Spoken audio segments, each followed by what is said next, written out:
Hola, ¿qué tal? ¿Cómo les va? Muy buenas tardes. Bienvenidos al 13º coloquio de la Unión Industrial de Córdoba, un coloquio atípico en este año de nueva normalidad. Estoy solo acá, como pueden ver, pero seguramente ustedes del otro lado acompañándonos como cada año lo hacen con los industriales de Córdoba. Vamos a empezar, como siempre, contándoles lo que tenemos para esta jornada, la primera de las 4 que va a tener esta edición del Coloquio Industrial de Córdoba. Hoy vamos a hablar con importantes disertantes, vamos a tener la palabra del doctor Guillermo Lipera, vamos a hablar con el periodista Hugo Alconada-Mon, con el director del diario La Voz del Interior, Carlos Jornet, vamos a tener la palabra del intendente de Córdoba y también del presidente de la Unión Industrial de Córdoba. Calidad institucional, el análisis político y económico nacional e internacional y también la innovación para el desarrollo industrial. Esos van a ser los 3 ejes de este Coloquio Industrial 2020. Vamos a estar hoy, mañana martes, el próximo jueves y el viernes desde las 14:30 hasta las 16 en esta semana que recuerda el Día de la Industria que se celebra el próximo miércoles 2 de septiembre. Nosotros vamos a estar compartiendo ese miércoles con ustedes, obviamente con las celebraciones que se van a dar a nivel nacional organizadas por la Unión Industrial Argentina. Para sentirnos más cerca, para estar un poco más cerca, le pedimos que, si quieren, pueden ir compartiendo con nosotros a través del hashtag Coloquio UIC las fotografías desde donde nos están viendo. Seguramente nos ven desde la fábrica, desde la empresa, desde la oficina, algunos haciendo home office, una nueva palabra que hemos aprendido este año que se está utilizando mucho, el teletrabajo, en esta nueva normalidad, en esta virtualidad que en medio de la pandemia a todos aquí nos está afectando de alguna manera. Para empezar, sin más preámbulos, vamos a escuchar la palabra de bienvenida del presidente de la Unión Industrial de Córdoba, Marcelo Uribarren. Marcelo. Buenas tardes. Bienvenidos al primer coloquio virtual que nos convoca y al número 13 desde nuestro comienzo.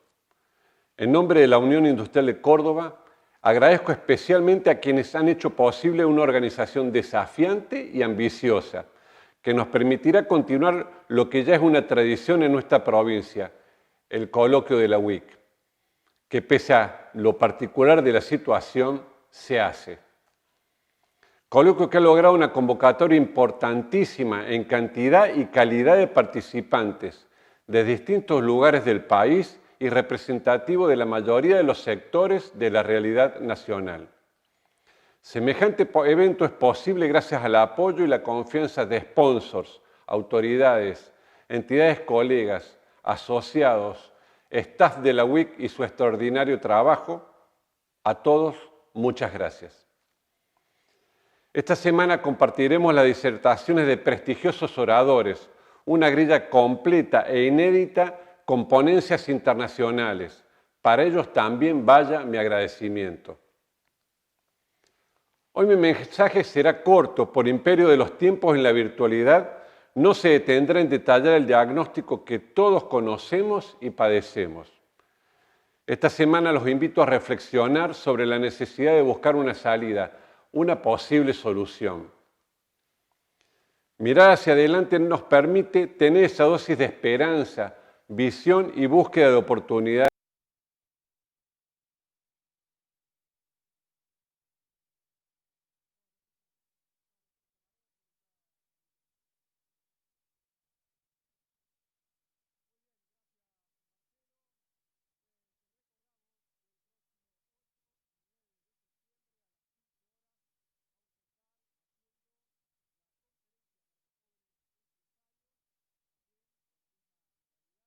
A través de una comunicación virtual con los jóvenes industriales de nuestra provincia y además durante el mes de septiembre haremos el postcoloquio con AERCA en Villa María y durante el mes de octubre con el CESIS de Río Cuarto también el segundo postcoloquio de este año 2020. Estamos compartiendo el Coloquio Industrial de Córdoba, la 13ª edición, para dar las palabras de bienvenida de este coloquio industrial.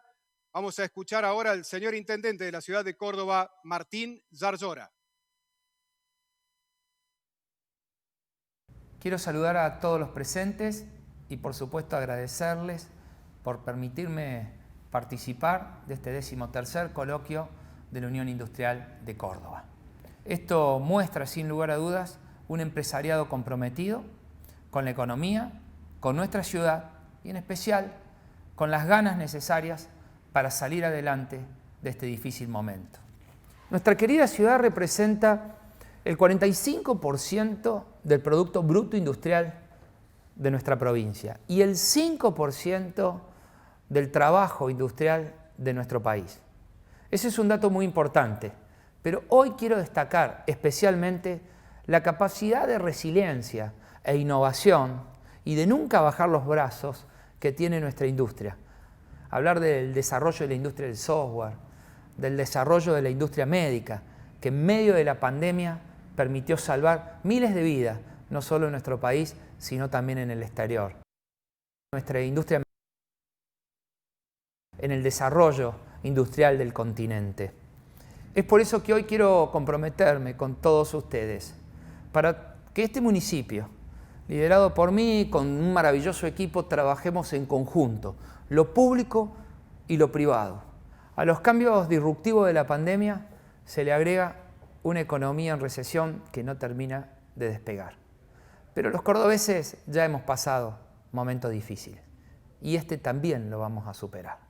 Y es por eso que le agradezco a todos los integrantes de la UIC y en especial a todos ustedes, a los empresarios que en estos momentos están aguantando con su empresa, pensando en producir y pensando en sostener cada uno de los puestos de trabajo. A todos ustedes, en nombre de los cordobeses, muchas gracias.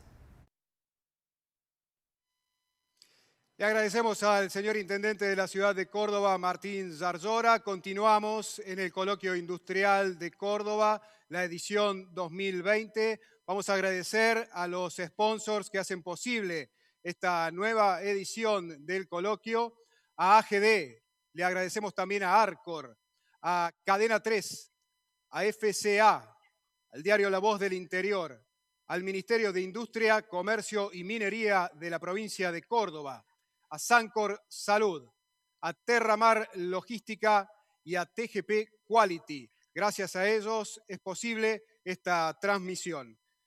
Vamos a seguir con esta jornada del coloquio industrial, ahora con el primer disertante en este lunes. Está en comunicación con nosotros el director periodístico del diario La Voz del Interior, el señor Carlos Jornet. Carlos, ¿cómo te va? Buenas tardes. Hola, buenas tardes y gracias, sinceramente, muchas gracias a la UIC por traer a debate este tema urticante y tan crucial. Un tema que no es solo de la clase política, es un tema que hace al desarrollo sostenible del país y por ende de su industria, y hace claramente a la calidad de vida de la gente, por lo que nos incumbe a todos. Desde la ética a Nicómaco de Aristóteles, una buena técnica para profundizar en hechos o problemas es recurrir a algunas preguntas esenciales. En inglés se las llama las 5W y una H o directamente las 6W por sus iniciales. What, who, when, where, how, why. En español, qué, quién, cuándo, dónde, cómo. Y tal vez la pregunta más importante, ¿por qué? Estos 6 interrogantes se usan en varios campos y son un axioma de la buena crónica periodística, de la buena investigación. Como periodista las utilizaré para abordar el tema que hoy nos convoca, que es la calidad institucional. Hay innumerables definiciones, pero básicamente la calidad institucional de un país es producto del entorno normativo y político, del grado de transparencia, del modo en que funcionan los organismos de control, del equilibrio y la independencia de los poderes del Estado, del grado de participación y compromiso de los ciudadanos, y por ello los índices al respecto incluyen el modo en que la sociedad percibe la corrupción, si la tolera o la repudia, si las autoridades la combaten, la permiten o incluso la alientan por acción u omisión.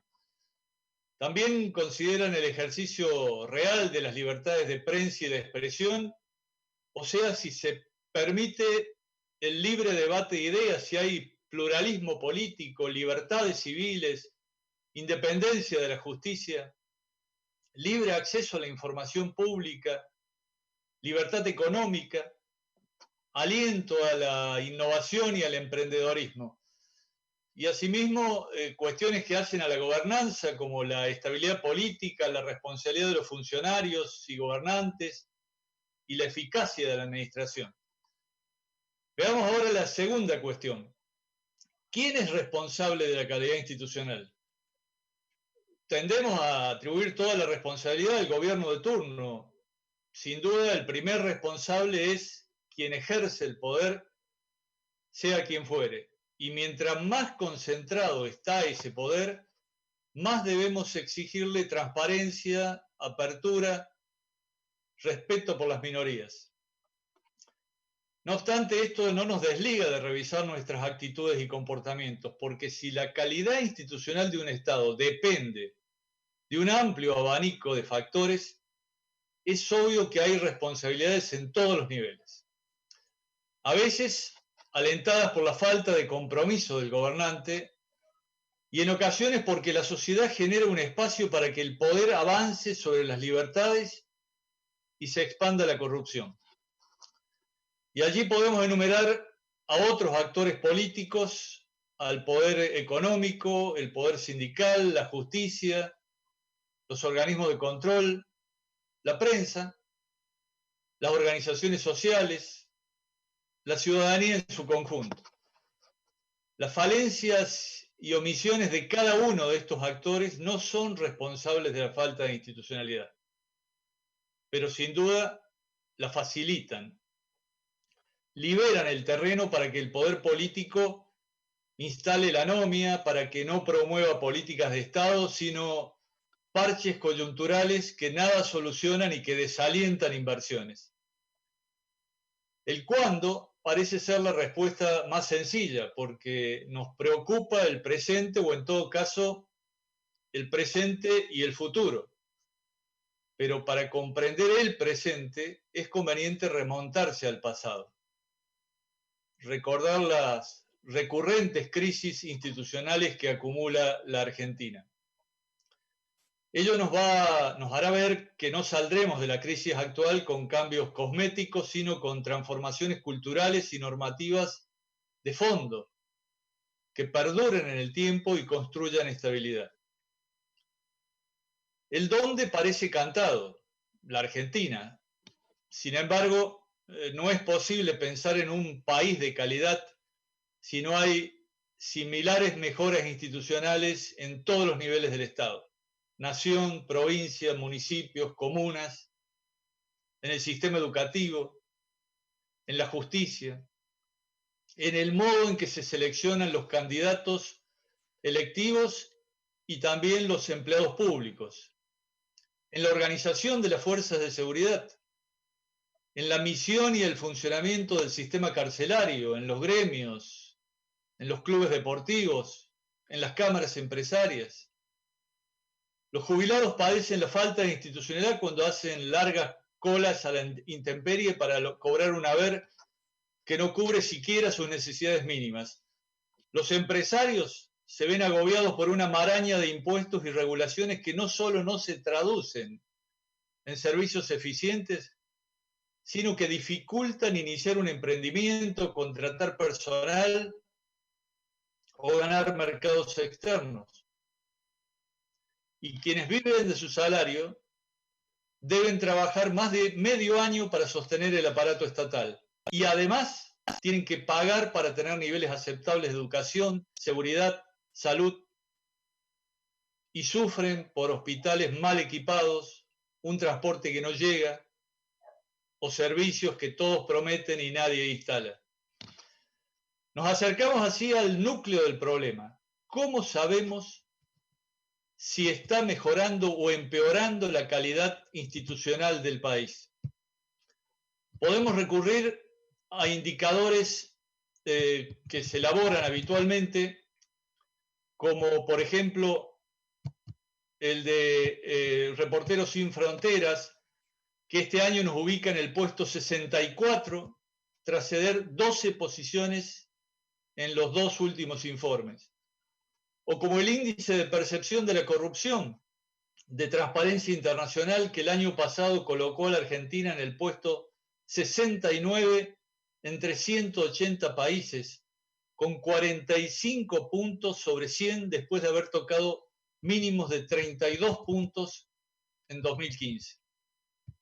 O el de competitividad global que prepara el Foro Económico Mundial, donde en 2019 ocupábamos el puesto 83, mejor que el 106 de 2016, pero muy atrás de países vecinos. Y si vamos a los indicadores de gobernanza del Banco Mundial, el país no sale de su medianía, con promedios de entre 25 y 30% en calidad de las regulaciones, menos del 50% en control de la corrupción y en torno del 50% para efectividad administrativa y estabilidad política. Y llegamos así al aspecto central. ¿Por qué nos ocurre esto? La respuesta demanda largos debates, pero ¿podemos esperar otra cosa si cambiamos la composición de la Corte una vez por década? Y ni hablar del sistema tributario. Si cada gobierno apuesta a la hegemonía, a reescribir la historia, si cree que el apoyo de una mayoría relativa o incluso absoluta le da poder para avasallar, para ocultar información, para intervenir empresas por decreto y hasta para anunciar con un tuit el cambio de reglas de juego para un sector clave de la economía, para controlar a la justicia, para convertir a los cuerpos legislativos en escribanías del oficialismo, para designar a amigos en los órganos de control o reducir estos a oficinas vacías. ¿Podemos mejorar nuestra institucionalidad si no tenemos moneda? ¿Podemos hablar de institucionalidad si la fecha de las elecciones es fijada a conveniencia de quien ejerce el poder? Si los debates preelectorales de fondo dependen de la voluntad de quien lleva ventaja en las encuestas. Si la justicia electoral no controla las ya de por sí laxas normas de financiamiento partidario. Si funcionarios y dirigentes sindicales no rinden cuenta por sus sorprendentes crecimientos patrimoniales. Si los jueces se niegan a pagar impuestos que gravan al resto de la población. Si hay gobernantes que buscan eternizarse en el poder. Podemos hacerlo si el sector público se resiste a reducir sus salarios y gastos no imprescindibles, cuando el sector privado se ve obligado a hacer el ajuste. Si nos acordamos de la educación, de la salud pública y de la seguridad ciudadana cuando una crisis nos estampa contra la realidad. Para cerrar, los invito a que recorramos nuevamente las 6W. ¿Qué podemos hacer como ciudadanos o como dirigentes de un sector social? No podemos cambiar una realidad impuesta por decisión de quien hace uso y abuso de una mayoría electoral, pero sí podemos hacer oír nuestra voz. No avalar por acción u omisión el atropello a las instituciones. Hacer notar que no nos es indiferente que un gobierno promueva el diálogo o solo busque doblegar y ocultar. Que nos interesa la transparencia, la libertad de expresión, la lucha frontal contra la corrupción. Que hay muchas reformas por hacer, no solo la de la justicia, pero nunca sobre la base de la imposición, sino de debates que incluyan todas las voces, para que los cambios sean sustentables y no duren solo hasta el próximo cambio de gobierno. ¿Quién puede levantar las banderas de la institucionalidad? Quizá nadie, porque todos tenemos algo de responsabilidad. Pero lejos de amilanarnos, ese debe ser un incentivo, porque nos conduce a la humildad para construir espacios más amplios y generosos en los que todos aportemos a la construcción de un futuro sin crisis recurrentes. ¿Cuándo es el momento oportuno para provocar cambios cada vez más urgentes? El deterioro es persistente y si seguimos callando, especulando, aceptando presiones, solo agravaremos la degradación que nos trajo hasta aquí. El momento es hoy. ¿Dónde comenzar a trabajar? Habrá quien lo haga desde un partido político, desde una organización social, desde una cámara empresaria. Es altamente positivo que la UIT haga eje en este tema. Demuestra comprensión de que las urgencias de la coyuntura están en gran parte generadas por las falencias de la estructura. Pero coincidiremos en que no habrá cambios sustentables si no reconstruimos la educación y la enseñanza de valores que alguna vez nos permitieron erigir una nación. ¿Cómo hacemos para forzar un cambio si desde la cima del poder no vemos compromiso? Si advertimos señales que generan más incertidumbre y ruptura de reglas de juego esenciales. Comprometiéndonos, generando mesas de diálogo con dirigentes de todos los sectores, hombres y sobre todo más mujeres que hasta hoy, que aporten un enfoque diferente, empresarios, sindicalistas, políticos, dirigentes sociales, aun cuando sepamos que partimos de discrepancias profundas. Apoyando organizaciones que trabajan por la transparencia, por la libertad, por la institucionalidad, respondiendo a la H del cómo con el desarrollo en nuestros equipos de otras 3 Hs: honestidad, humildad, humanismo. Este a su vez nos lleva a valores universales como equidad, respeto, convivencia, responsabilidad, solidaridad. ¿Por qué debemos hacerlo? Porque cada día que pasa, cada día resignamos posibilidades de crecimiento. Comprometemos el futuro de las nuevas generaciones, condenamos a millones de argentinos a la pobreza y en muchos casos a la ignorancia. Y ella solo garantiza instituciones aún más débiles y una nueva caída en la calidad de vida de la población. Muchas gracias.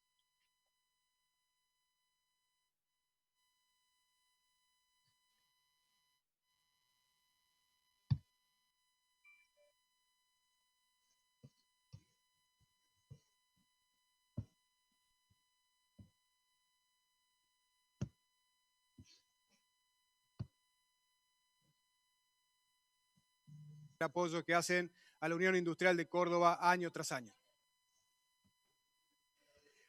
Bueno, continuamos con el coloquio de la Unión Industrial de Córdoba 2020 en este nuevo escenario, decíamos al principio, de virtualidad. Como ven, estoy solo aquí, el resto está del otro lado de la pantalla. Recuerden, pueden compartir su imagen, su fotografía de cómo nos están viendo.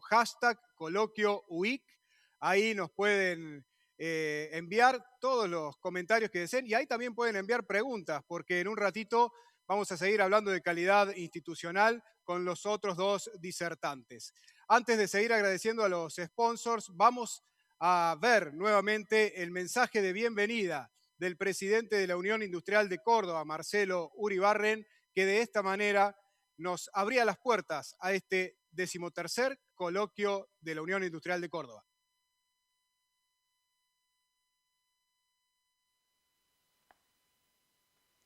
Buenas tardes. Bienvenidos al primer coloquio virtual que nos convoca y al número 13 desde nuestro comienzo. En nombre de la Unión Industrial de Córdoba, Agradezco especialmente a quienes han hecho posible una organización desafiante Sí, vuelvo con y el sponsor categoría ambiciosa, B. que nos permitirá continuar Después lo los que ya sponsors es una vienen Lipera, tradición en Guillermo nuestra Lipera. provincia, el coloquio de la UIC, que pese a lo particular de la situación, se hace. Coloquio que ha logrado una convocatoria importantísima en cantidad y calidad de participantes de distintos lugares del país y representativo de la mayoría de los sectores de la realidad nacional. Semejante evento es posible gracias al apoyo y la confianza de sponsors, autoridades, entidades colegas, asociados, staff de la UIC y su extraordinario trabajo. A todos, muchas gracias.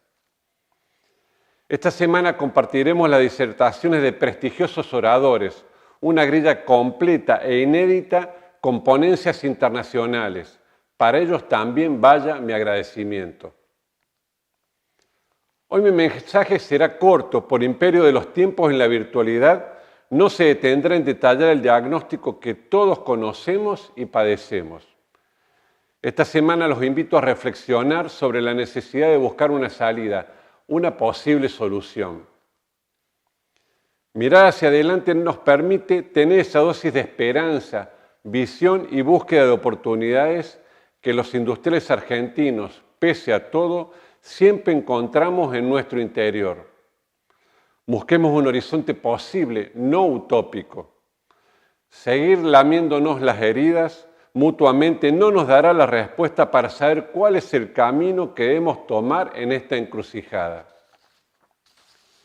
Colegas industriales, una vez más llegó el momento de no sucumbir frente a las adversidades, sino por el contrario, llegó el momento de renacer. Levantémonos desde las cenizas de lo no logrado y encontremos juntos un proyecto de largo plazo consensuado, con la ambición que algún día se transforme en una política de Estado que garantice objetivos ambiciosos e imprescindibles para nuestra nación. Crecer, desarrollarnos, reinventarnos, insertarlos en el mundo y producir valor agregado, solo así se podrá verdaderamente disminuir significativamente la pobreza estructural que nos avergüenza. Estamos inmersos en una pandemia catastrófica de nivel mundial. La Argentina entra a esta crisis global con más de 2 años de recesión, nuestra propia endemia. Y para esta enfermedad la única vacuna es la inversión privada. Todos los sectores del país debemos entender que necesitamos curar esta dolencia y avanzar dejando atrás recetas antiguas, perimidas o de probada ineficacia. El remedio tiene 3 componentes fundamentales. Confianza. Sin ella ningún plan es posible, ya que fracasa antes de comenzar. Seguridad jurídica, para que todos sepamos que jugamos en el mismo terreno y con las mismas reglas, y que esas reglas se mantendrán en el tiempo más allá de los gobiernos de turno. Consenso.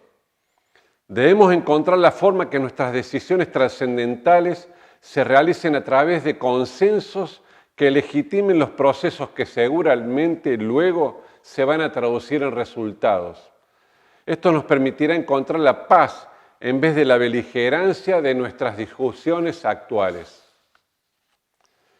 Desde Córdoba estaremos aportando todo lo que esté a nuestro alcance para que estos 3 componentes sean considerados en un plan de largo plazo necesario que procure terminar con nuestros males crónicos.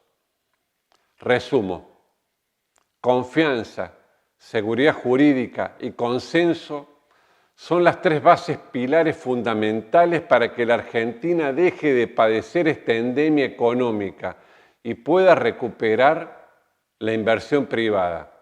Ojalá así sea. Muchas gracias. Seguimos en este Coloquio Industrial 2020, la 13ª edición. Vamos a agradecer al resto de los sponsors que hacen posible esta edición desde Córdoba para todo el país, para el mundo, a través, como como ya es normal ahora, a través de distintas plataformas y a través de las redes sociales. Le agradecemos a Agroeducación, a Aladio, a Bancor, a Canal 12. También el agradecimiento para Iram y Manfrey, para Refinería del Centro, para Ternium Argentina y para SZF Argentina. Vamos a seguir ahora hablando un poco de calidad institucional. Para las próximas disertaciones, tanto esta como la que viene, pueden ir enviando sus preguntas si quieren a través de las plataformas en las que nos están viendo, a través de YouTube, por ejemplo, o si no, a través de las redes sociales. #ColoquioWeek, ahí pueden también enviar sus preguntas, sus inquietudes. Vamos a presentar al siguiente disertante. Vamos a hablar con el doctor Guillermo Lipera, que ya está en pantalla. Él nació en Chivilcoy, en la provincia de Buenos Aires, es abogado, es egresado de la Universidad Católica Argentina, es expresidente del Colegio de Abogados de la Ciudad de Buenos Aires y el tema de su disertación es Justicia independiente y eficaz. Guillermo, ¿qué tal? Buenas tardes, ¿cómo estás? Buenas tardes, ¿cómo estás? Muchas gracias por la invitación para hablar de este tema. ¿Nos escuchás bien? Sí, perfecto. Bueno, nosotros también, así que escuchamos tu planteo, tu opinión, y después seguramente vamos a hacer algunas preguntas. Bueno, muchas gracias. En primer lugar, además de agradecer, quiero aclarar por qué elegí este título. Me parece que se está hablando tanto de justicia que lo más apropiado es poner un marco y hablar de justicia independiente y eficaz, dado que tanto la independencia como la eficacia son dos brújulas que tenemos que ver cuando queramos hacer algún mejoramiento de la justicia. Todo aquello que se quiera hacer para mejorar la justicia siempre tiene que ser sin dañar la independencia ni la eficacia del Poder Judicial. Todo lo contrario, tiene que apuntar a fortalecer tanto su independencia como su eficacia. Ahora bien, ¿por qué es tan importante estas dos condiciones o cualidades en la justicia? Son importantes porque la función de la justicia es fundamentalmente la de ser guardiana de los principios y las garantías que están enunciadas en la Constitución Nacional. Y para esto, obviamente, que la función es muy importante, están en juego todos nuestros derechos, está en juego la libertad, la felicidad de todas las personas, de modo que cuanto más independiente sea, cuanto más eficaz sea, más felices vamos a ser todos. Este es un tema que preocupó desde siempre y ya cuando se escribían las cartas del Federalista en 1787 en Estados Unidos, los padres de la patria de la Constitución americana redactaban mucho sobre este tema.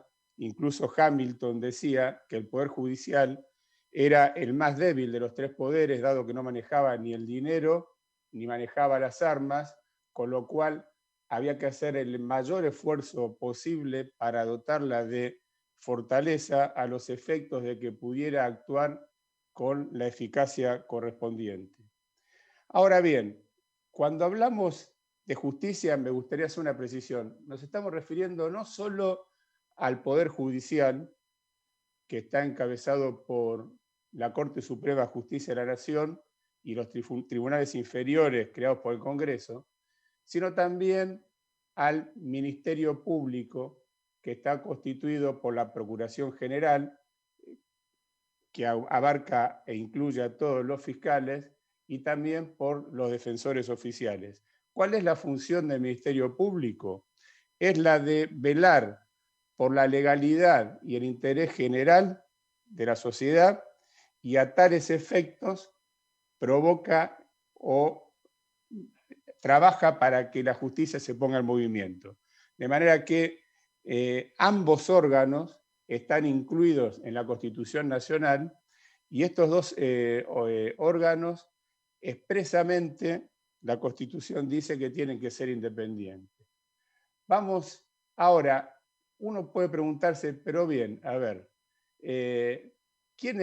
la Constitución, a quién le asigna la responsabilidad de que tengamos un poder judicial independiente y eficaz?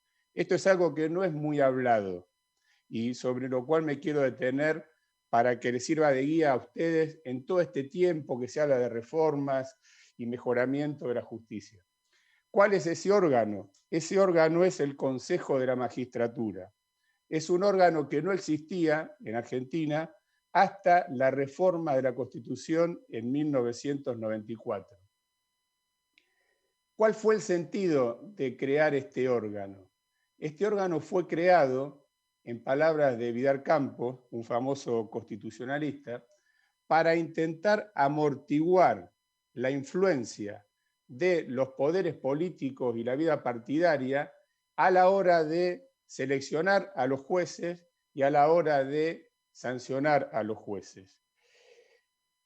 Ahora bien, ¿qué decía la Constitución? Que este Consejo iba a estar integrado de modo tal que se mantuviese un equilibrio entre distintos grupos. Un grupo iba a ser el grupo de aquellos órganos que son elegidos por el voto popular, que es el Congreso y el Poder Ejecutivo.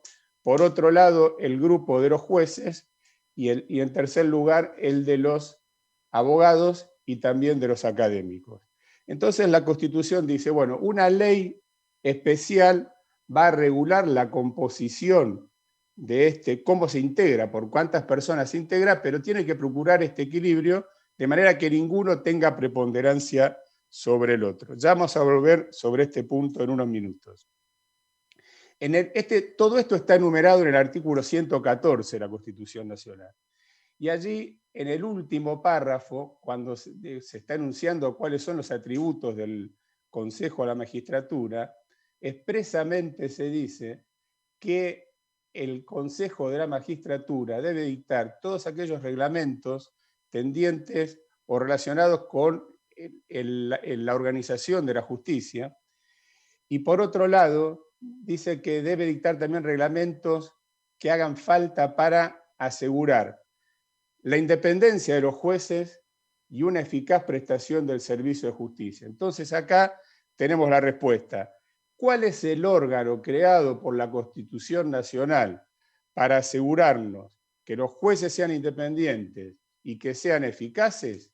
Nada más y nada menos que el Consejo de la Magistratura. Ahora, entre otras funciones, cuando no tienen suficiente independencia o cuando no tienen suficiente eficacia, tenemos que mirar en primer lugar al funcionamiento del Consejo de la Magistratura, porque algo no está haciendo bien si los jueces se sienten atacados a su independencia o no se nombran jueces independientes o la justicia no es todo lo eficaz y rápida que debe ser. Entonces, ¿qué otras funciones cumple el Consejo de la Magistratura?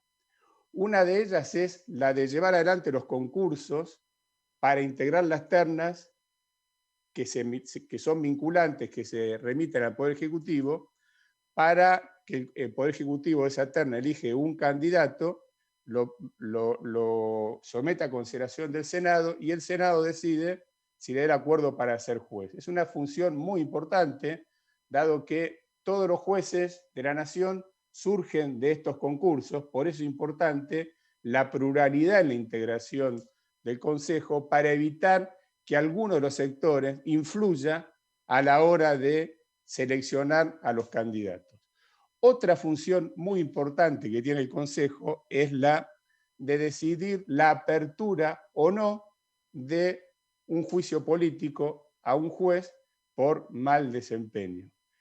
Tanto para aprobar una terna como para aprobar la apertura de un juicio político, la ley especial que regula la materia exige una mayoría agravada de 2/3 partes de los miembros presentes. Y este es un punto muy importante porque no alcanza una mayoría simple tanto para aprobar una terna como para decidir la apertura de un juicio político. Ahora bien, ¿qué pasó con la ley? Recordemos que yo había dicho al principio que la Constitución no había establecido el número de integrantes, pero sí había dicho, miren, tiene que haber un equilibrio y este equilibrio tiene que ser procurado por la ley que se dicta a tal efecto. Ahora voy a pedir voy a mostrar dos cuadros que van a mostrar o van a demostrar la falencia institucional que tiene Argentina, y a mi modo de ver es clave cuando se quiere hablar de mejora en el funcionamiento de la justicia. Estamos viendo ahora el primero de los cuadros que muestra la ley que fue sancionada en 1998, donde se pueden apreciar acá en cada barra los distintos grupos, cómo habían quedado en la composición del Consejo. Esa ley del 98 había establecido que el Consejo iba a estar integrado por 20 personas, y cuando uno ve el cuadro puede apreciar que se respetaba el equilibrio exigido por la Constitución. Es decir, cuando uno veía el grupo de los legisladores de la mayoría, que es el cuarto empezando ve que es el 20%, legisladores de la minoría 20%, jueces 20%, abogados 20%, es decir, ninguno de estos grupos por sí solo podía tener una mayoría necesaria tanto para nombrar un juez como para decidir la apertura de juicio político. Más aún, el Poder Ejecutivo tenía un 5%, el presidente de la Corte un 5%, era el que también lo presidía, además el Consejo, y el grupo académico estaba integrado por 2 miembros. Es decir, en resumen, 20 miembros, ninguno tenía más de un 20%, y si en algún momento en la historia el Poder Ejecutivo de turno tuviese mayoría en el Congreso, jamás iba a tener más del 25%, con lo cual no tenía incidencia para inclinar la cancha hacia un lado o hacia otro, y esto daba tranquilidad a todos los jueces y a la ciudadanía en general. Ahora bien, ¿qué pasó con esta ley? Esta ley fue reformada en el año 2006. Se sanciona una nueva ley, la 26080, voy a pedir que muestren el nuevo cuadro ahora, que cambia, acá como pueden apreciar, cambia la composición del Consejo y ya no es tan parejo como antes. Ahora sí, con esta ley sancionada en 2006, se rompe el equilibrio en favor del sector de la política. Y está claro, acá el cuadro, ustedes que son en general no abogados y manejan números, están habituados a ver cuadros, ven que hay uno que es el más alto de todos, que es el de los legisladores de la mayoría, que del 20% pasa al 36,76.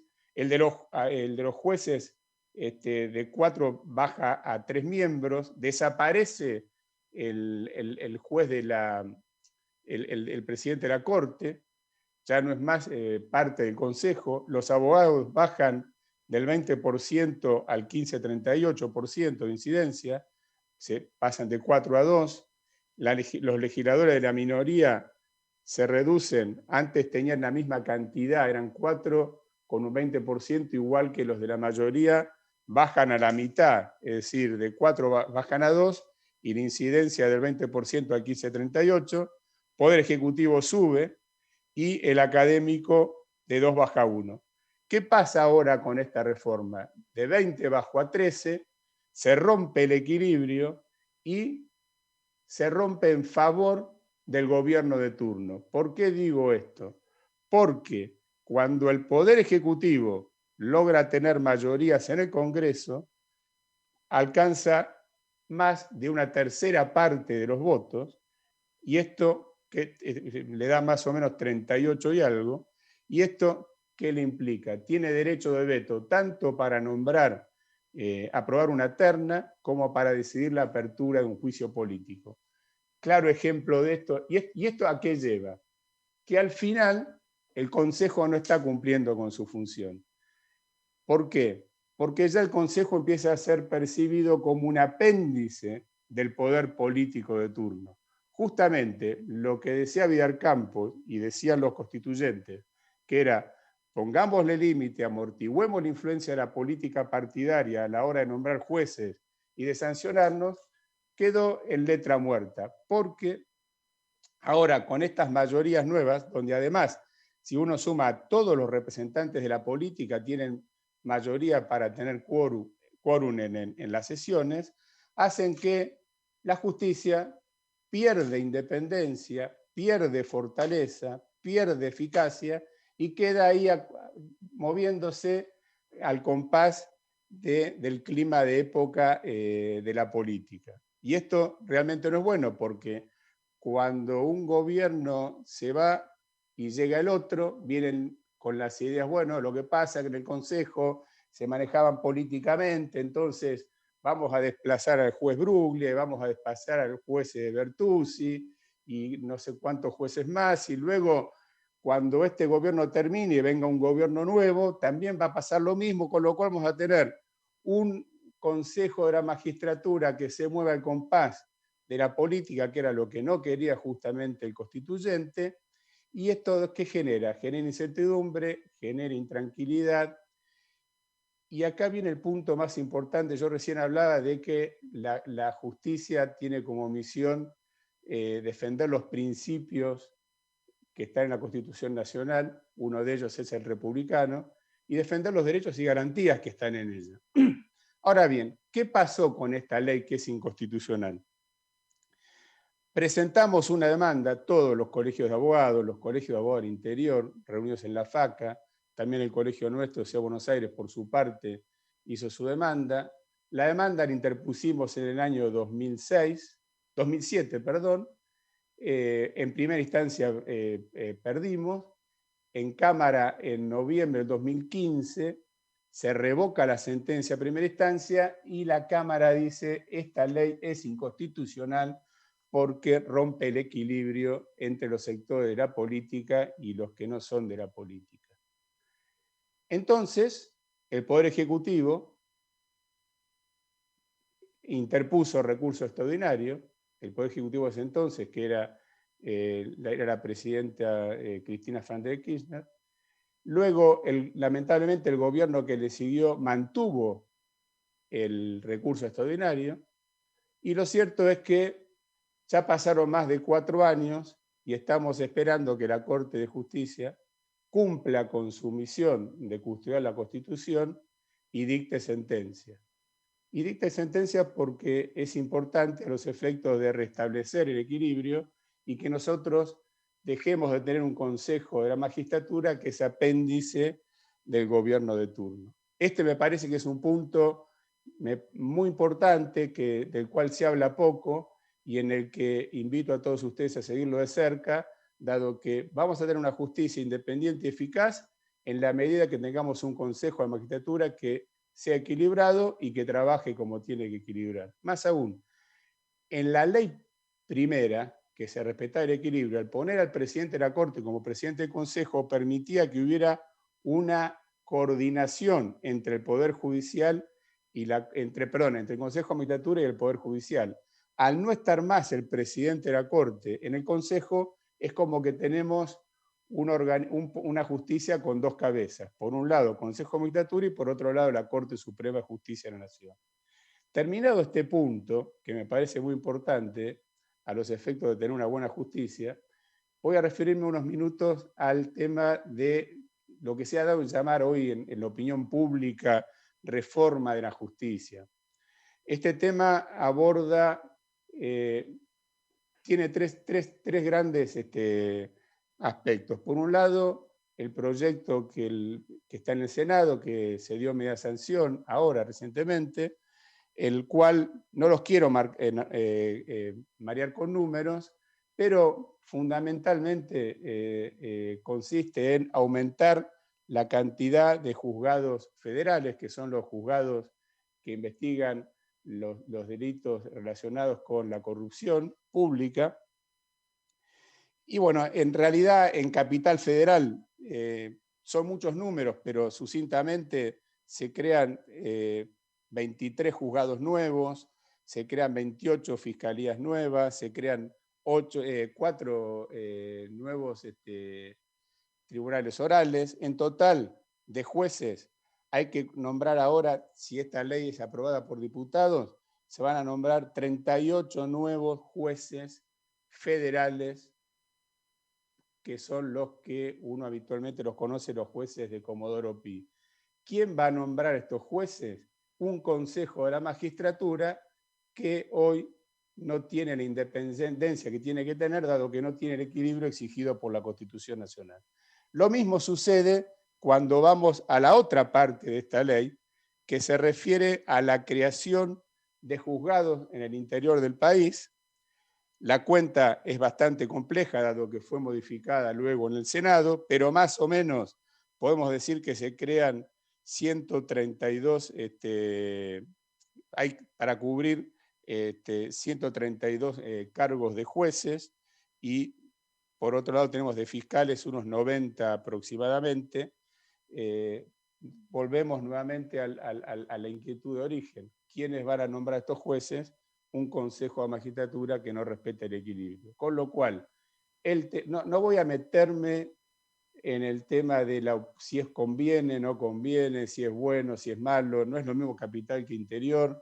En interior los juzgados federales tienen competencias múltiples, y es cierto que en algunos lugares están tapados de trabajo y es bueno dividirlos, pero la verdad, para poder dar una opinión exacta de cada juzgado en particular que se crea, tendría que hacer un análisis de cada lugar, ver cuántas causas tienen, si dan abasto o no dan abasto, y me parece poco serio tocar ese punto o emitir una opinión. Sí, lo único que puedo decir, y estoy convencido, es que no podemos tener una reforma que genera el nombramiento de 160 jueces federales como mínimo, que van a ser nombrados por un consejo de la magistratura que no respeta el equilibrio del que había hablado el constituyente y está en la Constitución Nacional.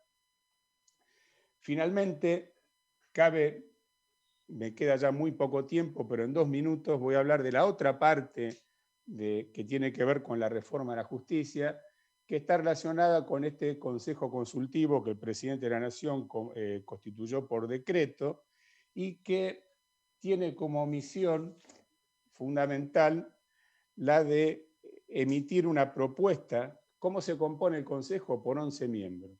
Estos miembros tienen que elevar en 90 días propuestas, recomendaciones sobre X ejes, que son 5, pero fundamentalmente, en sustancia, les pide el presidente de Nación que hagan una descripción valorativa con especial indicación de cuáles son los problemas que se observan para el correcto funcionamiento de la Corte Suprema, del Consejo de la Magistratura y del Ministerio Público. Es decir, estos 11 profesionales o académicos o jueces, cada uno tiene procedencia distinta, van a expedirse valorativamente acerca de, según su entender, cuáles son los problemas que tienen para funcionar bien la Corte, el Ministerio Público y el Consejo de la Magistratura.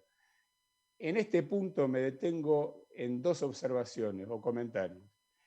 Por un lado, cuando se refiere al Ministerio Público, el decreto le pide a este Consejo Consultivo que se expida acerca de la conveniencia o inconveniencia de modificar el sistema de designación del Procurador General, es decir, el jefe de los fiscales. Recuerdan ustedes que en su momento estaba Gil Carbó renunció, lo reemplazó un magistrado de carrera del Ministerio Público, que es el doctor Casal, que está sufriendo muchas presiones para ser destituido. Casal, solamente conforme a la Constitución y la ley, en particular que lo regula, puede ser reemplazado por un candidato que reúna las 2/3 partes de los miembros en el Senado. Mientras ello no ocurra, no puede nombrarse un procurador nuevo. Entonces, lo que acá se está pidiendo al Consejo Consultivo es que se pronuncie acerca de conveniencia o no de cambiar este sistema. Quiere decir que el Consejo Consultivo tranquilamente puede decir, miren, basta con una mayoría simple, no hace falta una mayoría de 2/3, y si bien no es vinculante, evidentemente va a ser un tema que va a influir seguramente en este Senado con mayoría del Frente para Todos para modificar esta ley, y de esa manera se lograría nombrar un nuevo procurador general que no reúna las 2/3 partes de los votos. Y finalizo con otro punto que se relaciona con la integración de la Corte. Este decreto manda a realizar a una subsecretaría del Ministerio de Justicia un informe acerca de los proyectos que se presentaron durante los últimos 10 años relativos a composición, organización y funcionamiento de la Corte Suprema, del Consejo de Magistratura y de la Procuración. Es decir, este informe tiene que ser presentado entre los próximos 30 días al Comité Consultivo, y entonces entre los informes que se presenten va a estar uno o varios que se refieren a el cambio en la composición de la Corte. Concretamente hay uno de Rodríguez Sá que pide elevar a 9 la cantidad de miembros, con lo cual, ¿para qué le pido al Ministerio de Justicia que elabore este informe? Es justamente para que lo evalúe el Comité Consultivo, de lo cual cabe concluir que también el Comité Consultivo puede pronunciarse aconsejando la modificación de la cantidad de miembros de la Corte, punto en el cual en lo personal no estoy de acuerdo. Creo que con 5 miembros estamos bien. Cada vez que nuestro país se cambió la Corte fue para lío y tuvimos una Corte adicta y no es aconsejable. Termino entonces, empecé nombrando a Hamilton al principio, cuando hablaba de que el Poder Judicial era el más débil de todos, y me despido o doy concluido, me parece oportuno citarlo a él, cuando él dice que por la natural debilidad del Departamento Judicial se encuentra en peligro constante de ser dominado, atemorizado o influido por los demás sectores. Nada puede contribuir mejor, nada alcanza para lograr fortalecerlo lo más que se pueda a fin de que resista a todo este tipo de intentos de presiones. Son precisas, dice, toda suerte de precauciones para capacitarlo a fin de que pueda defenderse. Con lo cual, los invito a todos a ustedes que ayuden a que el Poder Judicial cada día sea más fuerte y más eficaz. Sin justicia independiente no hay república, sin justicia eficaz, la ley es letra muerta. Muchas gracias. Muy bien, doctor, muchas gracias. Muy interesante sus reflexiones, su análisis. Hay varias preguntas que nos han llegado. Estábamos separando por lo menos, le diría que una docena de las que hemos separado. Lamentablemente no tenemos mucho tiempo. Vamos a empezar con una, a ver si tenemos tiempo de al menos hacer un par. Nos preguntan por aquí si le parece importante auspiciar una gran concertación o una mesa de debate para ahondar como política de Estado en la planificación respecto a la calidad institucional. Me parece vital acá. Nosotros necesitamos un gran acuerdo de todos los sectores argentinos para salir de esta grieta que nos termina matando. Necesitamos ponernos de acuerdo, primero aprender a dialogar. La esencia de la democracia es el diálogo y la persuasión, y hace falta dejar de lado los rencores, los sentimientos personales y lograr un acuerdo. Sin un acuerdo, Argentina no es viable. No es viable con 10 millones de personas que están fuera de la economía. Esta gente no nos va a perdonar a nosotros que sigamos paveando y discutiendo como estamos discutiendo. ¿De dónde va a salir la plata para poder satisfacer la necesidad básica de estos 10 millones de argentinos, a los quienes tenemos la obligación de darles una mano? ¿Quién va a invertir un peso en Argentina? Es imposible. Entonces, o dejamos de lado nuestros egoísmos, nuestras pasiones, y tratamos de trabajar por el bien común, o Argentina no tiene futuro. Una última más, doctor. Dice por aquí, la Corte Suprema es cómplice de la inconstitucionalidad porque la ley está desde 2006. ¿No son muchos años para no dar la palabra? Y la Corte rebotó varios, la Corte generalmente es permeable a moverse conforme el clima de época.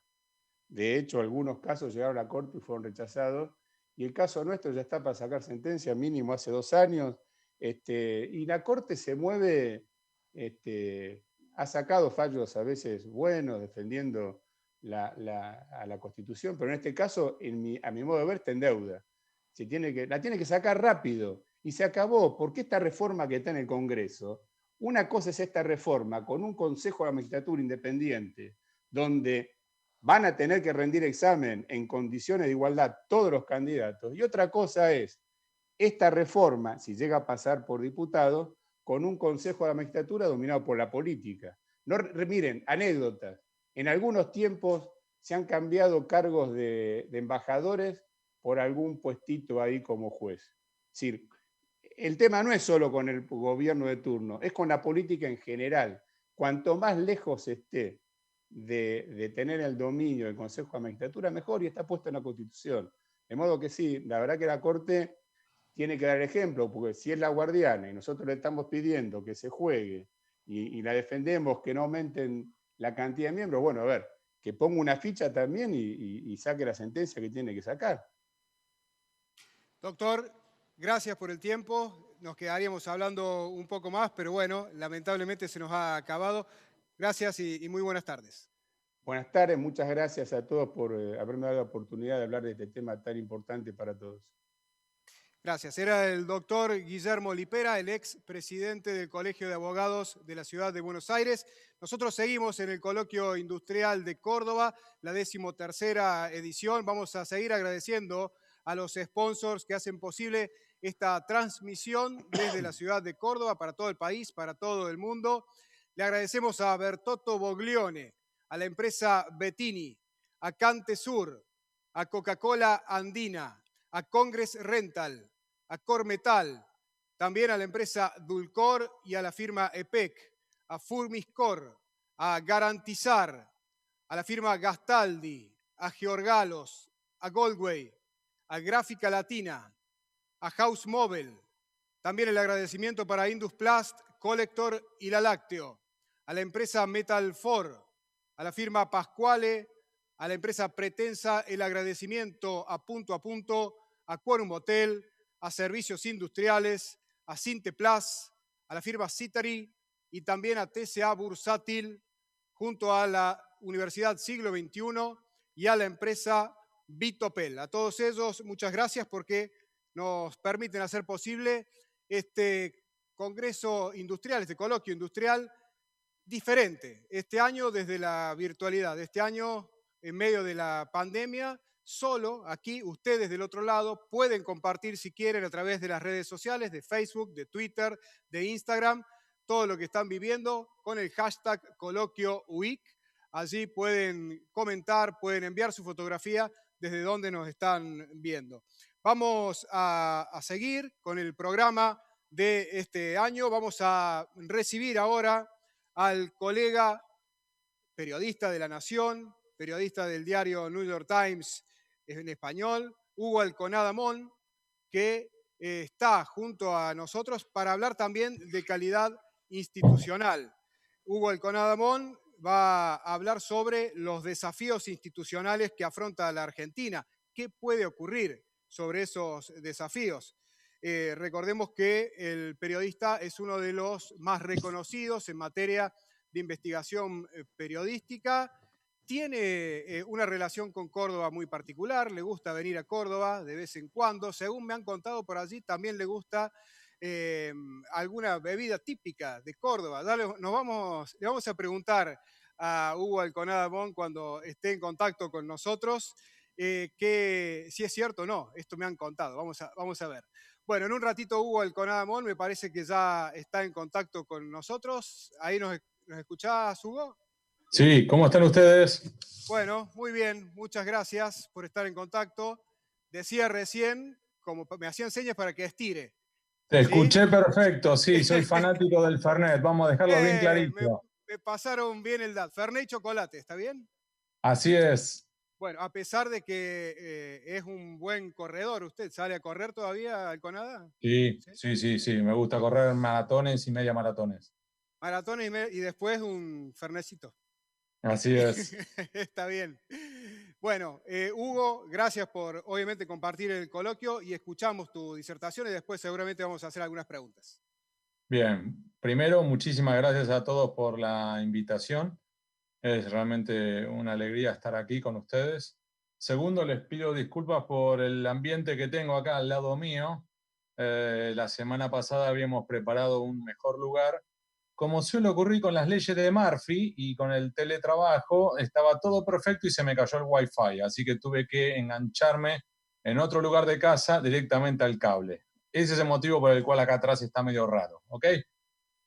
Y ahora ya entremos de lleno, si les parece, a los ejes en los cuales quiero abordar, probablemente para que después podamos conversarlo tranquilos y que podamos con las preguntas probablemente ponerse más picante.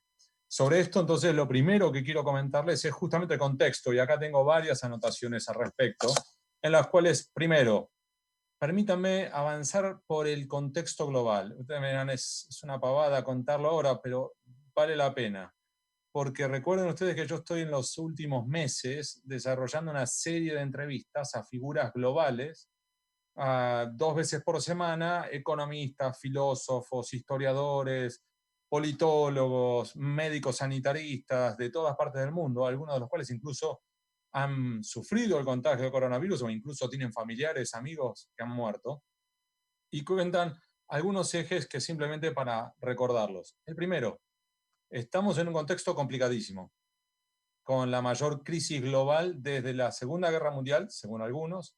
Otros hablan desde el crash financiero de 1929 y otros más te hablan incluso de la gripe española de 1918-1919. Esto como primer eje.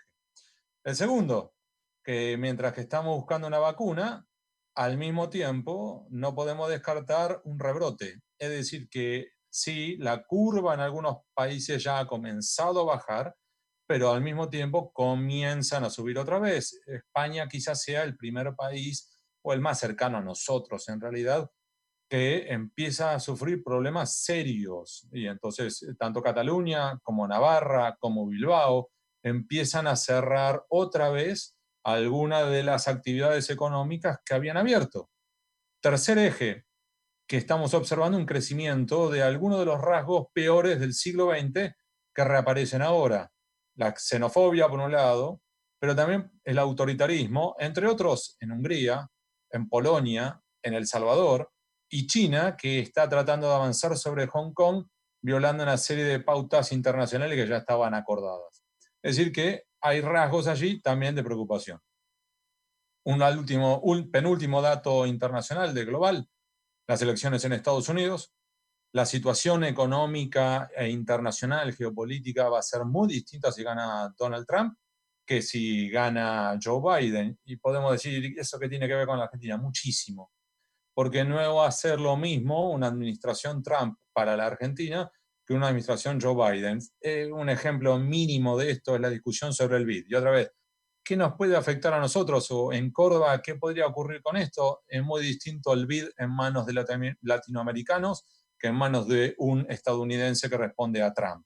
Y recuerden que a su vez el BID es uno de los bancos que más ayuda, más créditos destraban para la Argentina, incluso en los peores momentos de la Argentina, como fue el colapso de 2001-2002, fue una de las pocas chequeras abiertas que continuaron gracias, en aquel momento, a la mano generosa del uruguayo Iglesias. Así que, último punto sobre esto, riesgos colaterales, pero que combinados también nos puede golpear a la Argentina. Entre otros, sí, obviamente la crisis sanitaria, como dice Farid Zakaria, pero también tenemos la parálisis económica. A eso se suma también un posible default en cadena que todavía no se puede descartar, e incluso los problemas que se pueden venir encadenando, tanto para países en desarrollo, desde algunos tan lejanos como podría llegar a ser Indonesia o también Nigeria, y otros más cercanos como puede llegar a ser Brasil. Y lo mismo con los países petroleros. Es decir, que el contexto global, tanto en algunos aspectos que parece que a la Argentina ni los tocan, como otros que de manera derivada sí, viene complicado. Primer eje. Segundo eje que quiero abordar con ustedes, que es el contexto local. Y sobre eso, obviamente que ya van a hablar y están hablando, he visto la agenda con multiplicidad de expertos que les van a dar la visión mucho más profunda. Sobre la economía, simplemente, los optimistas están hablando de una caída del 10%, los pesimistas de una caída del 20%. Es decir, que en el contexto argentino podemos estar en una situación parecida o peor a la crisis de 2001-2002. Primer punto. Segundo, tenemos una curva de contagios en ascenso. Sí, estamos ahora en 8.000, 9.000, 10.000, lo que hablan los estadísticos, los que hablan los que calculan con números y en comparando a su vez con otros países, están hablando que para fin de este mes podría, ojalá que no sea así, estar rondando los 17.000 contagios diarios. Tercero, estamos, de hecho, esto yo acá me había hecho una serie de anotaciones para la charla de hoy, y la anotación mía dice que estábamos llegando a la saturación del sistema sanitario y que estábamos a punto de aplicar el triage. Y déjame corregirme. Acaba de aplicarse. De hecho, acabo de subir una nota al diario en el cual tenemos tristemente el primer caso en el cual en Río Negro han tenido que aplicar el sistema y determinar quién se queda afuera, porque ya no hay respiradores artificiales para todos en la zona de Chipolete y General Roca. Y esto no es un caso aislado, sino que también está cerca en Jujuy, y lo mismo en la ciudad, en la provincia de Buenos Aires. Recuerden, yo soy de La Plata.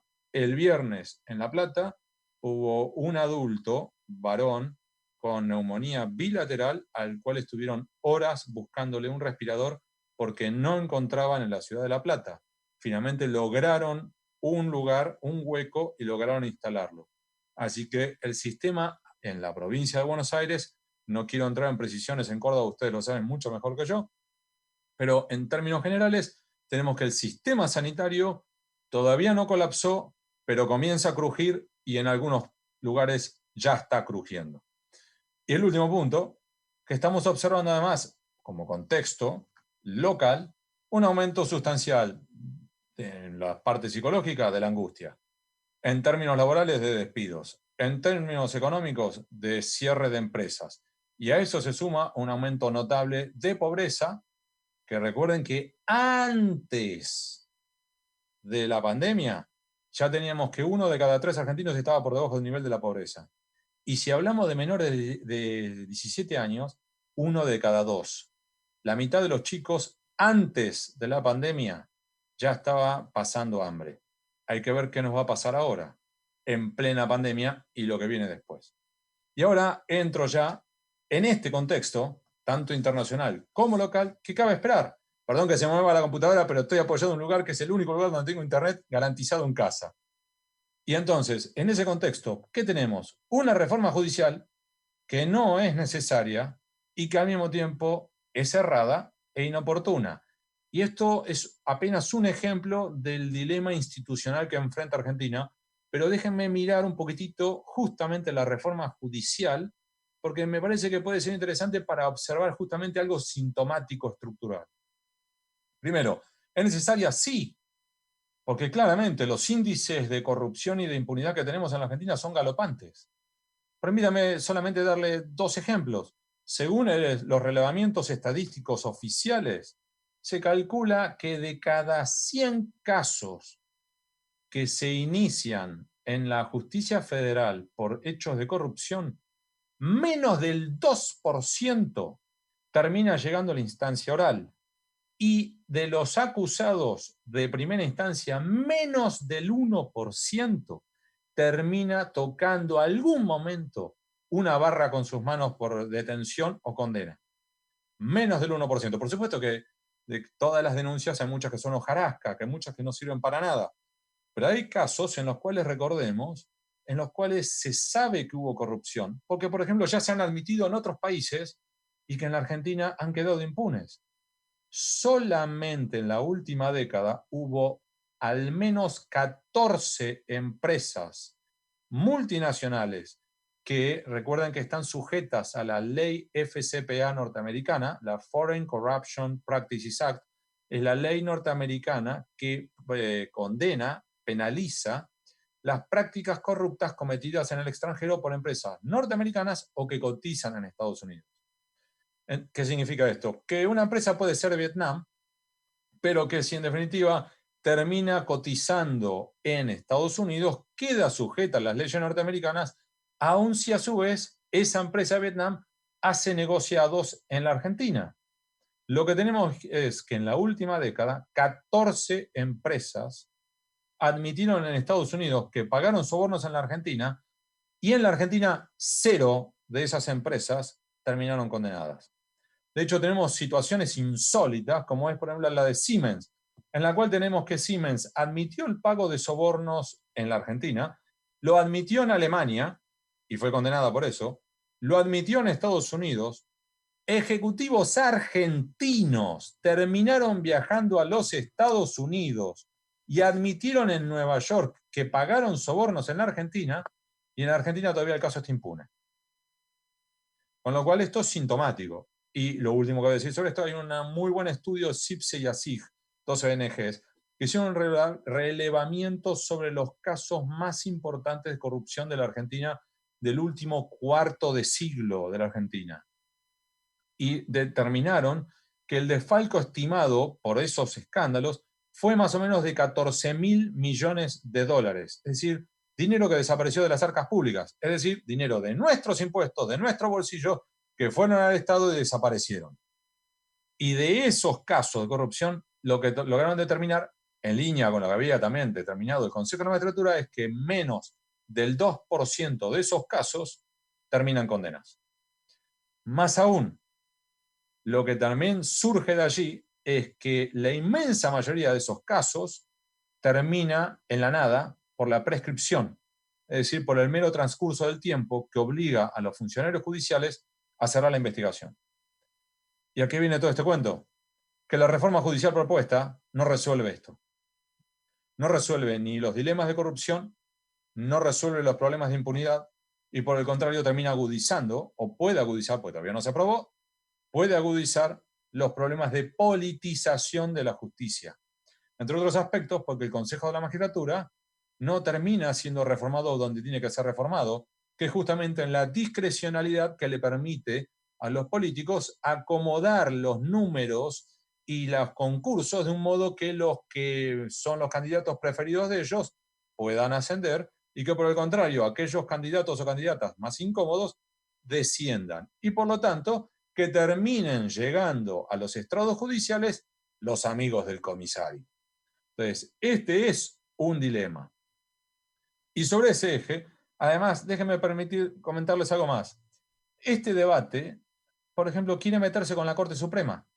Y sobre eso, a su vez, hay un dato singular, que estamos discutiendo si la Corte Suprema hay que ampliarle el número o no. Y justamente también para esta charla estuve revisando los archivos, estoy buscando el número exacto. Acá está. Estuve buscando los archivos, los números de la Corte Suprema. Escuchen esto porque para les puede interesar tanto como a mí, que para mí fue notable. Desde 1860 hasta 1960, la Corte Suprema tuvo 5 miembros.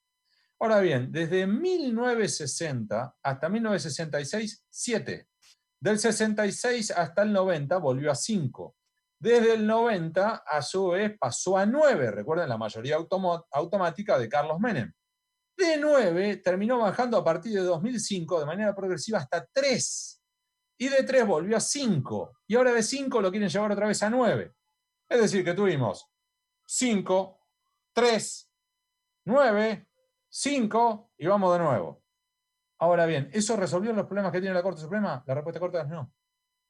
Cuando hablas con los ministros, te dicen que no. Más aún, también revisando desde 1947, ¿saben cuántas veces se terminó modificando quiénes son los integrantes de la Corte Suprema? Sea por juicio, es decir, juicio político, destitución, o sea porque se les pidió la renuncia, o porque renunciaron de manera espontánea, pero a su vez de manera masiva, no que un caso aislado. ¿Saben cuántas veces de 1947? 11 veces. Entonces, no pasa ni por la cantidad de integrantes de la Corte, no pasa por sus integrantes. Acá tenemos un problema sistémico institucional, un problema estructural. Y sobre eso, a su vez, otro dilema es que a menudo nos quieren comparar que la Corte debería seguir algo parecido a lo que se hace en los Estados Unidos. Es cierto que la Constitución argentina se copia, en parte, utiliza como espejo, como parámetro, la Constitución de los Estados Unidos. Y a su vez, también utiliza como punto de apoyo y de comparación la Corte de los Estados Unidos para diseñar su estructura. Ahora, eso hay que tomar en cuenta que el sistema argentino de leyes es el sistema constitucional napoleónico, mientras que el sistema norteamericano es el sistema anglosajón de rule of law, que no tiene mucho que ver. Y recordemos que en los Estados Unidos, la Corte Suprema de los Estados Unidos trata por año, también me fijé para esta charla, por año trata 300 casos. En el caso de la Argentina, solo en temas previsionales trata más de 9.000 por año. Entonces acá tenemos claramente primero un problema, porque es, aun cuando la Corte fija el criterio sobre decir, bueno, en todos los casos de reclamo de salario de jubilados, se aplica el caso Greco, y debería aplicarse en todos lados. Ahora, sin embargo, tenemos que el Estado igual así apela. ¿Por qué? Porque quiere evitar tener que pagar. Entonces, primero que tenemos que el propio Estado complica la situación. Primero. Y segundo, un secreto a voces en la Corte Suprema es que a su vez hay que habilitar y tratar muchos expedientes que vienen de las provincias porque son un desastre. Duele decirlo, pero es lo que cuentan en la Corte Suprema. Casos de denegación de justicia, sea porque hay algunos juicios que vienen con sal y pimienta política y que entonces quieren beneficiar los funcionarios judiciales al gobernador del distrito y que entonces terminan dictando sentencias que terminan siendo agradables para el gobernador, pero que violan las leyes o violan incluso la Constitución Nacional. O incluso casos en los cuales denegan justicia. Recuerden que la semana pasada se suicidó en Misiones una muchacha que había pasado 11 años detenida y que cuando llegó a la corte se anuló la sentencia y se la declaró inocente. La muchacha sale en libertad y a la semana se decreta la cuarentena. Y la muchacha no recibió ayuda del Estado, no se le indemnizó por esos 11 años de su vida perdido, se terminó suicidando. Entonces, esos casos, así como está configurado el sistema judicial argentino, solamente, al menos por ahora, pueden ser remediados en la Corte Suprema. Entonces, esas son las dificultades que a su vez, aclaro, al menos por ahora, no queda claro de la letra chica que se vayan a solucionar. Por el contrario, insisto, estamos agudizando algunos problemas con esta reforma que se quiere potenciar, que va a gastar más dinero, se calcula con unos 12.000 millones de pesos en momentos en los cuales se necesita el dinero para otros problemas. Segundo, porque además, también buscando para la charla de ahora, para que sepan, estamos ahora hablando de posible creación de nuevos juzgados, tanto en el interior del país como en la ciudad de Buenos Aires. Juzgados, crear juzgados cuando estamos yendo al sistema acusatorio. Para los que no son abogados, voy a ultra simplificarlo y aunque tiene sus diferencias se va a entender. La Argentina aprobó ya hace tiempo ir al camino que ya está Estados Unidos. ¿Vieron lo de las películas? Donde tenemos que es el fiscal el que investiga y solamente va a verlo al juez cuando necesita o que una intervención telefónica o un allanamiento domiciliario. Ese es el camino que la Argentina decidió seguir, potenciar a los fiscales y dejar a los jueces como garantes constitucionales del proceso. Ahora, si estamos yendo en ese camino, ¿cuál es el sentido de potenciar a los jueces cuando lo que tendríamos que estar potenciando es a las fiscalías? Primero. Segundo, estamos creando juzgados y cámaras federales en algunos lugares insólitos cuya única explicación es conseguir los votos de esos distritos o porque nos beneficia a nosotros en algún tipo de cálculo político coyuntural. Les voy a dar un ejemplo. Hay un lugar de la Patagonia en la cual van a crear o quieren crear una cámara federal y ese lugar donde lo quieren crear es un pueblo de 5.000 habitantes que no tiene internet y que a su vez quedaría como tribunal de alzada de apenas 2 juzgados federales que en total tienen 600 expedientes al año, de los cuales no todos llegan a la segunda instancia, con lo cual estaríamos creando, recuerden que para una Cámara Federal necesitan 3 integrantes, más sus respectivos relatores, más un secretario, más un prosecretario, más 2 empleados, más el UGIER, más la computadora, más la infraestructura. Estamos hablando de no menos de 15 personas con sus correspondientes salarios, más su correspondiente infraestructura, en un lugar que no tiene internet. Es apenas un ejemplo, y le voy a dar 2 ejemplos más. Hay ya creados, antes de esta reforma, ya está aprobado crear el número exacto es 1098 juzgados que todavía no se han establecido. Es decir, ya se aprobó crearlos, ya se votó por ley, y no se les da presupuesto, no se les asigna edificios, o no se les alquila un lugar. Entonces, si queremos instrumentar una verdadera reforma judicial, ¿por qué no empezamos por aplicar lo que ya se creó?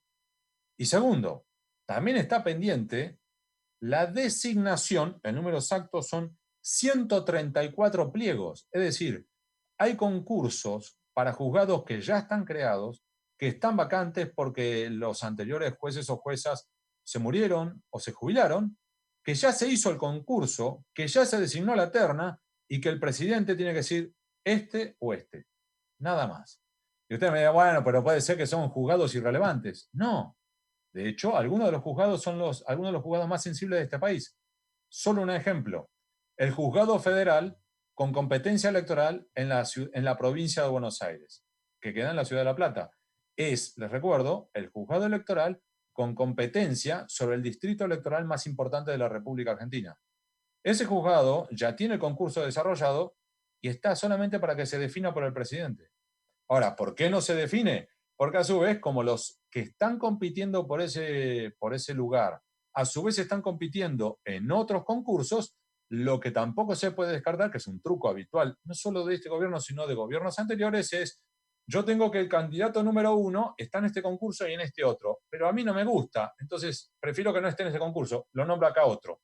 Y entonces ya el que estaba segundo pasa hasta primero, el que estaba tercero pasa a segundo. Y entra la terna para el juzgado que yo quiero, el número 4. Y puede resultarme que el 4 tampoco me convence, pero no tengo, entonces sé que el segundo está compitiendo en otro concurso.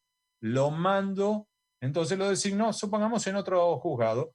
El que estaba cuarto queda tercero. El que estaba a su vez quinto en la lista original pasa a estar tercero, entró en la terna. Lo puedo elegir. Con lo cual puede terminar siendo que yo opto por el que estaba quinto. No estaba ni en la terna y lo logro colocar. Ahora multiplíquenlo eso con las oportunidades que te abre 198 ternas simultáneas. Es decir, que si vos tenés una simple repetición, ni siquiera de los 198 concursantes, porque no va a ocurrir eso, pero te podría ocurrir que de los 198 haya coincidencias en 10, 15 juzgados. Tienen para jugar con 15 nombres. Imaginen la discrecionalidad que eso ofrece. Y ya para ir cerrando, si les parece, para llegado el caso habilitar a las preguntas, que creo que puede ser lo más interesante, insisto con esto, que es un debate institucional que pasa por un lado, la seguridad jurídica, el Estado de Derecho, la seguridad jurídica en el sentido de la estabilidad jurídica. Ustedes que están en el mundo industrial, ¿cuántas veces les cambiaron las reglas de juego, sea administrativas o sanitarias o laborales o tributarias en los últimos, elijan, 6 meses, 2 años, 5 años, 10 años? ¿Ustedes lo que tenían hace 10 años es lo mismo que tienen ahora? No. Eso lleva una dificultad adicional y ustedes lo saben mucho mejor que yo, que es cómo podés avisorar un horizonte y programar y prepararte para los próximos 10 años si no sabes dónde vas a estar parado de acá a 6 meses. Ese es uno de los dilemas de la seguridad jurídica. Y cierro con un último punto. Sí, hay elecciones en el horizonte el año próximo y es una pregunta abierta. Sí, les puedo decir, y probablemente lo van a hablar mucho más largo con algunos de los que han sido convocados también como expositores. Hoy, según algunas de las encuestas, te dan que si las elecciones fueran hoy, el gobierno tendría más o menos el 36% de los votos.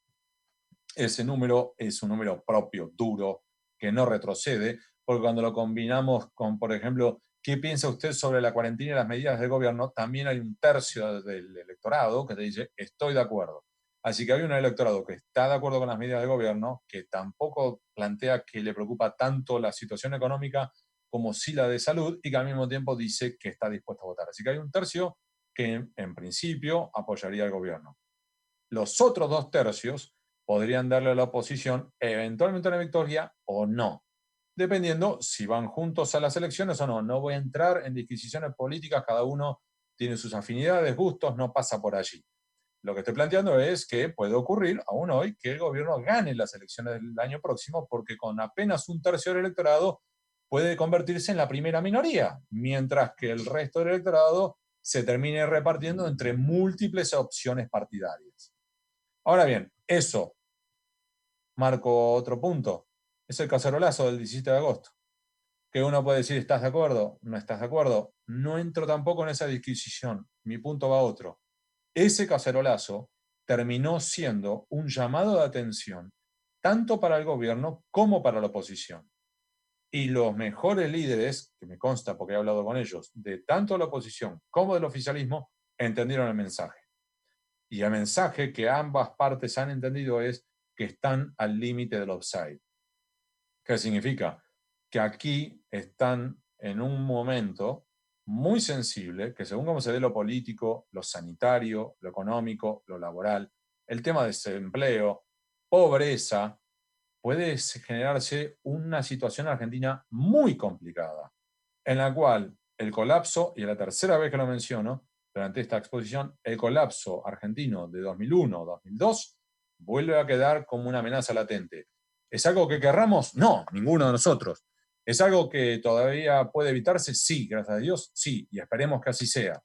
Pero dicho eso, es un riesgo latente y es un punto que hay que preocuparse. Lo último, para cerrar. Una vez mi viejo me vino a ver una charla y me dijo, mijito, lo tuyo es muy interesante, está muy bien, todo lo que quiera, pero deprimente, es para agarrarse el dedo con la puerta. Trata de cerrar un poquitito más arriba, porque si no, para... Entonces, para cerrar más arriba, déjenme dar una gota de esperanza, de optimismo. Además, realmente lo creo.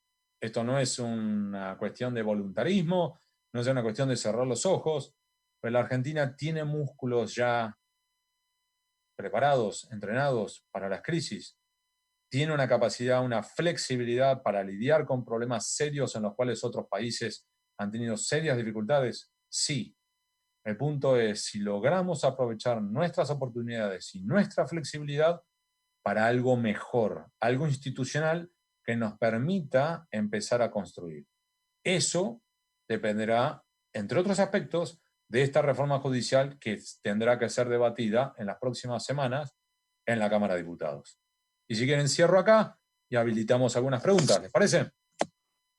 ¿Cómo no, Hugo? Sí, vamos a habilitar porque son varias las preguntas que nos están llegando. Interesantísima la charla, muchas gracias. Uno se queda pensando en hacia dónde se va a dirigir un país cuya transparencia judicial es opacada por el poder político. Y también se queda pensando en ese pueblito de la Patagonia que no tiene internet y puede llegar a tener una cámara federal. Algunas de las preguntas. Nos pregunta por aquí, ¿cuál crees vos que va a ser la posición de la Corte Suprema de aprobarse la ley de reforma judicial? Y en cuanto a tu opinión sobre la constitucionalidad de la misma, creo que se refiere a la constitucionalidad de la reforma, ¿no?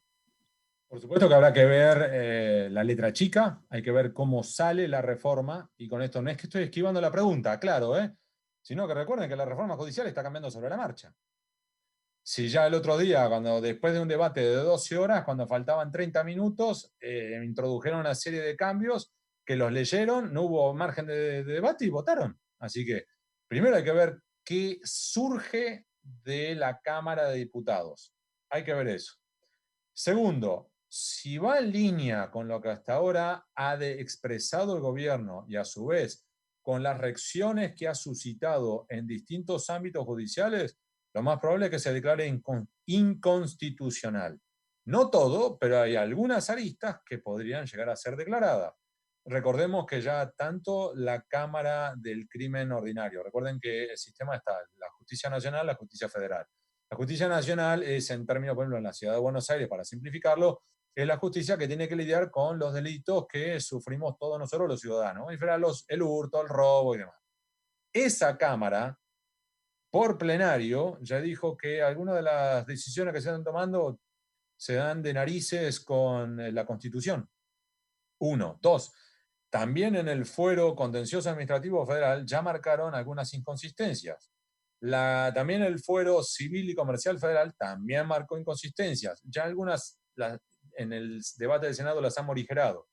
Pero lo que cabe esperar entonces es, primero insisto con el tema de la letra chica, pero segundo, si siguen caminando por la senda que están caminando, que probablemente alguna de las aristas sea declarada inconstitucional. Bien, por acá nos dicen, es una reflexión, en realidad un comentario, señor Alconadamón, en Tierra del Fuego también se quiere cambiar el sistema judicial y se quieren agregar 2 miembros al Superior Tribunal de Justicia, una estimación de gastos de 80 millones de pesos al año, nos dice Paola Priotti, sobre lo que sucede en Tierra del Fuego.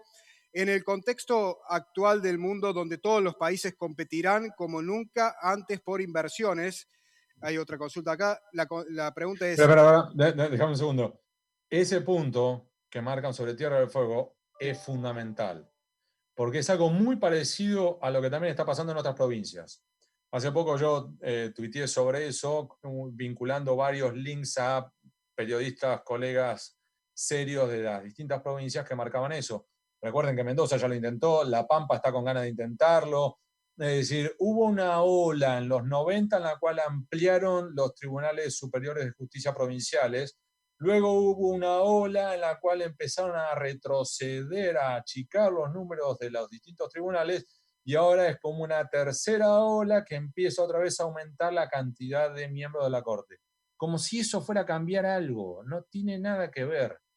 Lo que puede ocurrir acá, que tampoco podemos descartarlo, es que con ese tipo de ampliaciones, sea de la Corte Nacional o de los tribunales provinciales, lo que están tratando en realidad es de unir fuerzas políticas para destrabar las reformas. Déjame dar un ejemplo a nivel nacional. Tiene 5 ministros la Corte Suprema, quieren ampliarlo a 9, es decir que habría 4 lugares.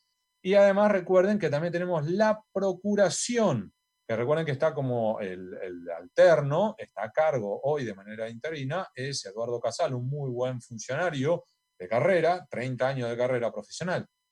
Quieren designar, y está bien, cada gobierno intenta colocar a su propio procurador, quieren nombrar uno más. Así que tendríamos 4 ministros de la Corte más un procurador. En total 5.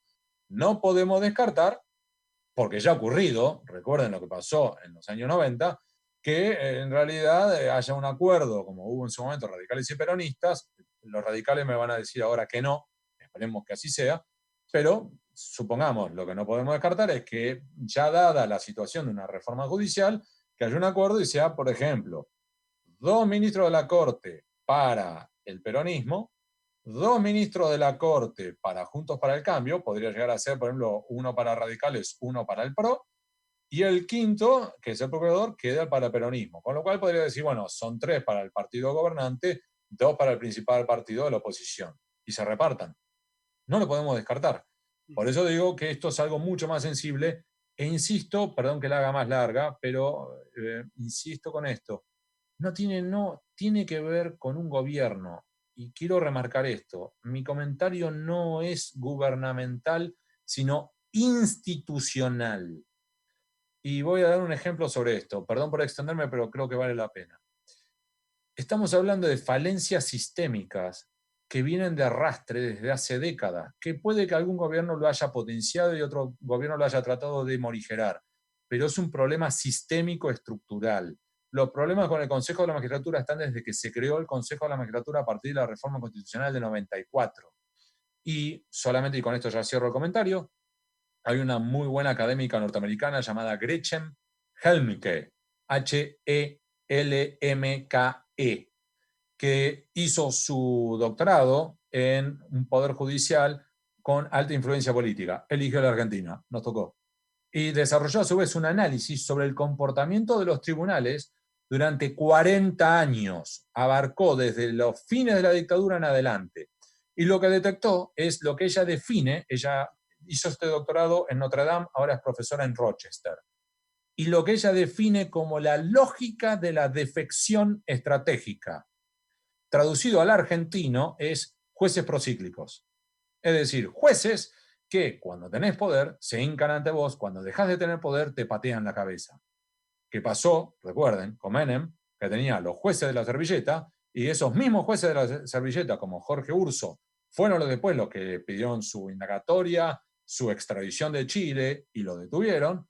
Pasó también, recuerden ustedes, con Mauricio Macri, que pasó de estar procesado con procesamiento confirmado por la Cámara Federal Porteña por escuchas telefónicas ilegales, a que el mismo fiscal que pidió su procesamiento, sin que nada mediara de por medio en el expediente, ninguna nueva prueba, ningún peritaje, el 28 de diciembre, el Día de los Santos Inocentes, de 2015, es decir, cuando Macri iba apenas 18 días como presidente de los argentinos, pidió su desprocesamiento. Porque dijo, en una relectura del expediente he llegado a la conclusión que el acusado Mauricio Macri no tiene nada que ver.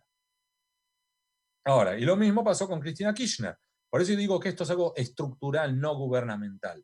Pasó con Cristina Kirchner, que pasó de, como contó el propio juez federal Norberto Yarvide en su momento, de que lo agarraron del cogote, esto es lo que dijo, busquen en Google, o Yarvide cogote, y les va a salir la declaración de él, que dice, me agarraron del cogote y me obligaron al sobreseimiento express de los Kirchner por enriquecimiento ilícito, y después pasó de la impunidad, pasó a desfilar por tribunales con excesos, como los que padeció Amado Vudú.